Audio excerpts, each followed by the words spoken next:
committed. More than 100 people had died when the former president, or the then president, Viktor Yanukovych, was ousted and fled to Russia. And since they have been also investigating political persecution, for example, in Crimea, the annexed peninsula that was annexed back in 2014. They also have been investigating war crimes in the Donbass, and that actually they stepped up all of that since this conflict started back in February. The first people in, just after the soldiers, are these war crime investigators, are these NGOs who are helping in building the case, who are also talking and interviewing people, trying to figure out had there been torture cases, had there been execution cases, what has been going on. And they do that meticulously in every village, in every town that has been liberated. Well, Belarus's opposition leader, Svetlana Tikhanovskaya, says the Nobel Prize for Ales Bialiatski is an important recognition for human rights issues in Belarus. There are thousands of other people who are detained because of their political views, and I hope that it will raise awareness about our country, and practical steps will have been done, to release all of those people who sacrificed with their freedom for our independence, for our human rights, democratic values in Belarus. And earlier I spoke to Franak Viachorka, and he is a senior advisor to Svetlana Tikhanovskaya. He explained to me why this year's Nobel Peace Prize is a recognition for civil society movements in Belarus, Ukraine and Russia. For many years, Bialiatski became the symbol of the global fight against tyranny and for rights of ordinary people, of rights of Belarusians. He started his career as the freedom fighter against the Soviet Union in the 80s. Then he fought for Belarus independence. Then he fought against Lukashenko's regime. He was in prison, and right now he is finally recognized by Nobel Committee for this whole life dedicated to something what the entire world calls human rights. I'm sure Ales Bialiatski and thousands of other political prisoners who are in jails right now, they will be released. In order to release Bialiatski, we should put more pressure on the regime, more sanctions, more restrictions on Lukashenko and Putin. This is the only way, because Nobel Committee, they recognize Bialiatski also because they wanted to raise awareness around him and around his important work in Belarus. But of course, Lukashenko himself, he will not release Bialiatski only because of Nobel Prize. Now Ales Bialiatski became even bigger enemy for Lukashenko because he is recognized with this important award. I think Belarus and Ukraine are in the same fight, are in the same boat. They're fighting for their freedom, for freedom of their people, and for independence, because Putin's Russia, it doesn't recognize the very existence of Belarus and Ukraine. It doesn't want our societies to be democratic, to be free. They don't want human rights to exist at all. They don't think that human rights must discussed at all. And Memorial, the organization which is working in Russia, which used to work in Russia, that's another example of resistance to Putin. Despite all the fear, all the terror of Putin's Russia, these brave people from Memorial, they reminded about repressions and about human rights. Well, meanwhile, European Union leaders are meeting to tackle the continent's energy crisis and the war in Ukraine. Friday's talks in Prague are expected to focus on securing energy supplies as winter approaches. Bills have soared as EU countries slash their supplies of Russian gas. Step Vassen joins us now, live from Prague. Step, obviously today's agenda very significant. Well, absolutely. And for many hours now, the EU leaders, the 27, are locked in very tense meetings, I assume, because there is not much unity on how to solve this issue. There is unity on the fact that they all want these energy prices, the gas price, to go down, but there's no unity on how to do this. There are countries, the more richer countries, I have to say, Germany, the Netherlands, Denmark, who really oppose a price cap, a maximum price for gas, because they're worried that it will imply the gas supply would be limited because of that. But the other countries, the more poor countries here in the European Union, like Poland, Italy, Greece, they really want this price cap. And to get all of them at the same page is going to be a serious challenge. So what is also on the table is to create this solidarity within the EU, and that's something also the President of the European Commission stressed this morning, and the Belgian Prime Minister sent out quite a strong message to the energy markets. Let's see what he had to say. We need to give two key messages. One, to the energy markets, to make it clear we will no longer pay for this market manipulation. Secondly, an important signal to our populations that we are going to tackle the problem at the root. Step, as we've been saying, there seem to be a plethora of proposals to deal with the energy crisis, and some of them more contentious than others? Well, absolutely. Germany is proposing to have sort of a joint effort to buy gas, because now what you see is that within Europe there's a lot of competition, and that's also driving up the price. Poland, Italy, Greece and Belgium are proposing a sort of limited price cap, a more fluctuating price cap on the price of gas. Basically, when it's limiting supplies, when there is a danger that there will be a lack of supplies, you could sort of release this price cap. Well, all of that is now on the table. We've been waiting now for hours. It's going to be maybe a few more hours before we're going to find out where this discussion is going to be at. But we don't expect any resolution on it today. And I've also been hearing from diplomats they really don't have a full idea that there's going to be like a common stance on this issue, even in the next few weeks. Step Bassen there following those talks for us in Prague. Thank you, Step. Well, let's dig into this a little more. 15 EU members have called for an EU-wide gas price cap. But others, as Step was referring to, including Germany and the Netherlands, remain opposed. So what are the options for the bloc? And one of them is negotiating a so-called corridor of prices for imports from suppliers like Norway and the US. Now, this involves having an upper and lower price limit, which will be lower than current rates. Poland, Belgium, Italy and Greece are calling for a dynamic corridor, which would apply to all wholesale gas sales, not just those agreed with the main suppliers. Another proposal is a price cap specifically on gas used for generating electricity. Spain and Portugal have been trying a form of that since June. Germany, meanwhile, has gone ahead with a nearly $200 billion package to help businesses and consumers. Berlin will subsidize the actual market price, which is very different from a cap on the price paid to suppliers. Well, earlier I also spoke to Jaime Concha. He's an editor at energy and analysis company Energy Intelligence, and he explained the pitfalls of price caps. The problem about subsidizing any kind of price of energy is that it incentivizes consumption. That is, pricing in the free market, in the free liberalized market, it works like the stock market. Prices go up and down based on supply and demand. If you subsidize, it means basically that you're allowed to consume more, and that is one of the worries about not only the subsidies, but also any of the price caps on the table. So one of the things that we have to consider is that the crisis that we are in at the moment is a supply crisis. We are short of gas for many reasons. The main reason is that Russia has reduced the amount of supply in the market. The war precipitated that, of course, and therefore Europe needs gas. So as Mrs. von der Leyen said, natural gas storage facilities are quite high in this winter, but the question is what will happen next winter. So if we have a cold winter in the next few months, that supply buffer will deplete.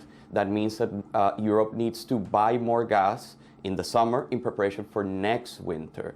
And there is the expectation that will be absolutely no gas next year just because of the escalation of the war. So if something is done to not allow that supply to come in, that is affecting the pricing mechanism to attract that gas into Europe, then we will have a problem.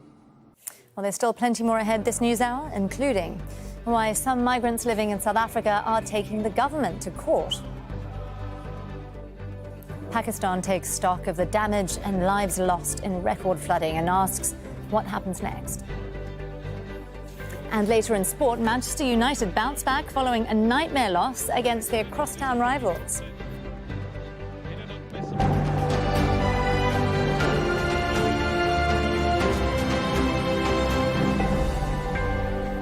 Now, Ukrainian authorities say at least 11 people have been killed in Russian strikes on residential buildings in the southern city of Zaporizhia. Ukraine's foreign minister, Dmytro Kuleba, has accused Russia of deliberately striking civilians to sow fear. Moscow claims to have annexed the region, even though its forces do not control all of it. Well, after retaking thousands of square kilometers in counteroffensives in recent weeks, the Ukrainian army is now struggling to hold back a Russian push on the eastern town of Bakhmut. And that's despite the use of sophisticated weapons from Western allies. Al Jazeera's Charles Stratford reports now from Bakhmut in the Donetsk region. It's a deadly game of hide and seek along Ukraine's eastern front line. Soldiers with the 26th Artillery Brigade maneuver this 155 caliber German howitzer to its firing position. Russian forces are in the eastern outskirts of Bakhmut. The cannon is targeting Russian supply and artillery positions beyond the town. It takes around 40 seconds for the shell to reach its target. The trajectory is adjusted after information from drones and spotters monitoring the target zone. This German mobile howitzer has a range of around 30 kilometers. And it's weapons like this from the West that have given the Ukrainians a fighting chance. Back under cover, the men load more charges and prepare to fire again.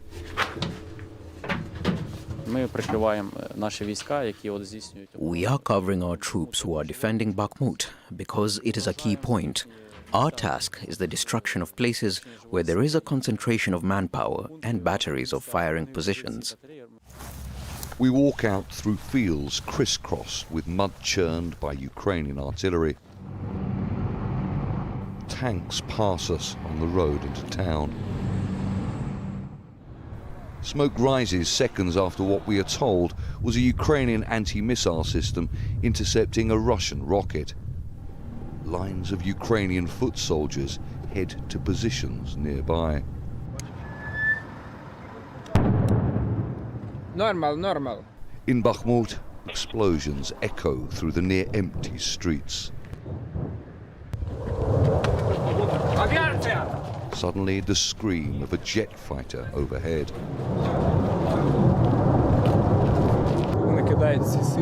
They are throwing all their forces at the town. Artillery, air power, even helicopters are attacking our positions. They are approaching during night and day. And it's their elite units and mercenaries. There are no regular Russian troops left here. Few people remain here. Bookshelves and beds hang mid-air, private lives, intimate, personal places ripped apart. We are told 2 people remain buried under the rubble of this apartment block. The shelling never stops. I stay here to look after my mother. She's old and frail. Things have gone a lot worse. Western weaponry has helped the Ukrainian army win back more territory in a month than Russian forces took in 5. But the defense of Bakhmut remains one of Ukraine's biggest challenges on the eastern front line. Charles Stratford, Al Jazeera, Bakhmut, eastern Ukraine. Moving on, and Thailand's Prime Minister Prayut Chan-o-cha has visited a childcare centre that was attacked on Thursday. The nation is mourning the death of at least 36 people, including 24 children. Flags across the country are flying at half-staff. The motive is not yet known. Tony Cheng has more from Nong Bua Lampu. This is the area where the families have been waiting, in some cases for the last 24 hours, initially to find out the worst news, and since then just to find out what's been going on. A lot of the raw emotion that we saw initially, the tears, the horror, that's faded away, and now there are blank stares. Parents, some of whom we've spoken to, just wondering why this happened. Around them has built up something of an enormous logistical operation. Civil servants, government officers going through, taking names, trying to work out which bodies are attached to which families, the horrible paperwork that has to be gone through. But sitting alone here are the families asking themselves again and again the question, why did this happen? Now, an Iranian coroner says Mahsa Amini did not die from a beating while in police custody. Instead, the coroner's report states the 22-year-old suffered multiple organ failures due to underlying illnesses. Amini was detained by Iran's so-called morality police back in September for breaking strict dress code laws. Her death has ignited more than 2 weeks of nationwide protests that were echoed abroad. The US military says it's killed a senior ISIL member in Syria in the first known American operation against the armed group in a Syrian government-controlled area. US troops carried out a helicopter raid near the village of Kamishli on the northeastern border with Turkey. 2 other ISIL members were also killed in a separate airstrike in northern Syria. Now, Zimbabwean migrants who live and work in South Africa are taking the government to court for plans to terminate their stay there. South Africa intends to end most special permits for foreigners as it revamps its immigration policies. Harry Mutasa has more now from Johannesburg. Beverly Kwatara moved to South Africa from Zimbabwe more than a decade ago. Her visa allows her to live and work here. That special permit expires in June next year. She fears being deported to Zimbabwe, a country with few jobs and record high inflation. She's also worried about her 14-year-old son. In terms of his education, is going to be disturbed because the curriculum is not the same. The language-wise, he can speak Shona, but he can't write a sentence. It's going to be very difficult for him to adjust. South Africa's government is trying to manage an influx of economic migrants. For decades, Africa's most industrialized economy has been a magnet for people seeking better economic opportunities from across the continent and other parts of the world. We know that people are flocking to South Africa for healthcare in particular because it may not be the best in the world, but it's certainly better than what they're getting now. So we are just saying that we are not anti-anyone. It is not an anti-African agenda. It's not an anti-Asian agenda. It's an agenda of saying, let's prioritize our people. Around a third of South Africans are jobless. It's causing resentment among some locals who see foreigners as competition for scarce jobs and public services. But not everyone agrees with that view. I think the blame there is far more reasonably laid at the foot of the government itself, for not maintaining, for not investing in that infrastructure. And I think it is quite a worrying development in our politics that foreign nationals are so easily scapegoated now for government's failures. Thousands of people from Zimbabwe and Lesotho are legally working or studying in the country. But with special permits being terminated, foreigners now have to prove they have critical skills needed in South Africa. As the country prepares for the 2024 general elections, the presence of undocumented foreign nationals is a divisive issue. Some analysts here say politicians are using this to gain support from frustrated South Africans angry at the high cost of living and rising unemployment. It's putting more pressure on the ANC-led government as calls to ensure jobs and business opportunities go to South Africans first, seemingly growing louder. Harry Mutasa, Al Jazeera, Johannesburg. Now, Pakistan is still recovering from record flooding that killed 1,700 people and cost nearly $40 billion. Disease and damage to farming communities have prompted warnings of another disaster in the weeks and months to come. Osama bin Javed reports now from Jamshoro. A third of Pakistan underwater. The UN calls it a monsoon on steroids. This year's floods brought an unprecedented disaster being blamed on climate change. The economy was already in crisis, and now the government is appealing for debt relief and urging more help from the global community. I don't think they're going to make good the 30-40 billion that I've lost. But I think that there should be some measure of help, whether it's the international agencies who give greater loans to Pakistan, whether it's other countries that underwrite some loans to Pakistan, take the risk, and all that, and give insurance to banks to give us loans, give us preferential trade treatment. Humanity has been sent a memo by nature, and that memo has come via Pakistan We waged a war against nature with burning up, with our addiction to fossil fuels. And now nature is waging a war on us. These waters might recede in a few weeks or months, but climate change is here to stay, and millions of Pakistanis at the risk of floods and